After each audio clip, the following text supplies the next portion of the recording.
నిర్మల్ జిల్లా బైంసా పట్టణంలో 30,000 రూపాయలు లంచం తీసుకుంటూ ఏసీపీకి మున్సిపల్ కమిషనర్ వెంకటేశ్వర్లు పట్టుబడ్డారు.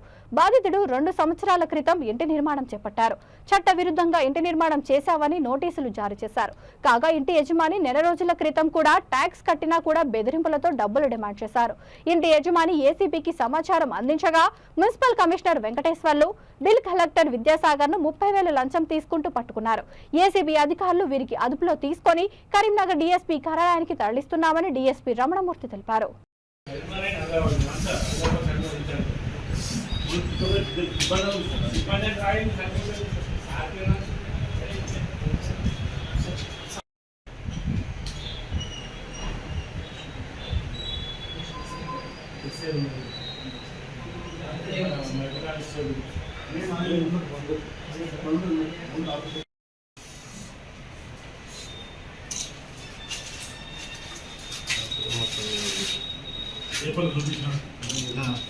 नजीक हो जाना भैया इन्हें देखो अप्रोच है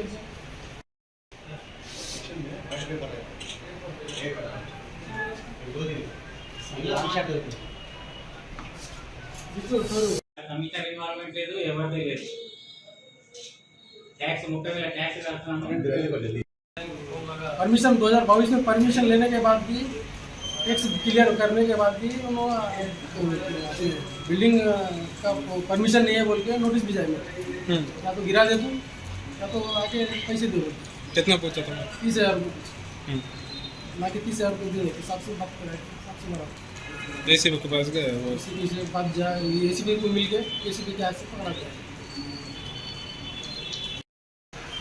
బైంసా మున్సిపల్ కార్పొరేషన్ కమిషనర్ గారు వెంకటేశ్వరరావు గారు మరియు బిల్ కలెక్టర్ విద్యాసాగర్ ఇద్దరు కూడా ఏసీబీకి 30,000 రూపాయలు లంచం తీసుకుంటూ పట్టుబడినారు. బాధితుడు బాలా షరఫీ రాధేశ్యామ్ 2024లో 2 అంతస్తుల బిల్డింగ్ కట్టుకున్నాడు. అన్ని అనుమతులు పొంది బిల్డింగ్ కట్టినా కూడా అనుమతులు తీసుకోకుండా కట్టావు, దీన్ని ఎందుకు కూలగొట్టకూడదని చెప్పేసి ఈ నెల 16న కమిషనర్ గారు నోటీస్ ఇవ్వడం జరిగింది. ఆ నోటీసు విషయంలో కలిసినందుకు వెంకటేశ్వరరావు కమిషనర్ గారు విద్యాసాగర్ బిల్ కలెక్టర్ గారితో 30,000 రూపాయలు లంచం ఇస్తే ఆయన జోలికి వెళ్ళమని లక్షల్లో ట్యాక్సీ కట్టకుండా ఆపుతామని చెప్పి బెదిరించడం జరిగింది. దాంతో బాధితుడు మమ్మల్ని ఆశ్రయించాడు.